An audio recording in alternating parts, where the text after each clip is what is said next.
Gulay-gulay na naman tayo mga guys ng patatas. Ayun, ganyan ba yung gulay? Patatas. Buwa mo na si Make. Ay, nag-chat ka sa akin, binuro ko. Huwag ka mag-ano dyan dahil kasi nag-live. Nag-video ako.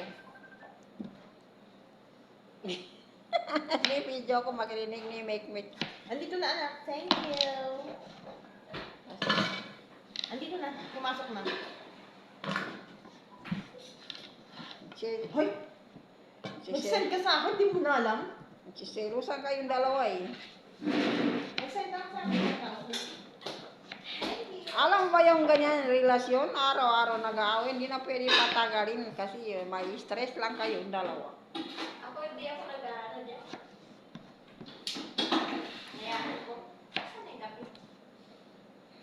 Kasi ganyan din naman, pag lalaki naman may gusto rin na iba, ibig sabihin hindi siya kontento sa iyo, kaya bye-bye na lang, ganun lang, Meron naman si Francia. para wala na siyang stress.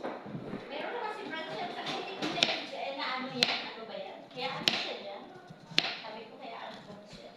Kaya sabi ko kaya ano, si Edwin, nagsabi si Edwin ng ano, magsama-sama kayong lahat, gago ka, sabi ko.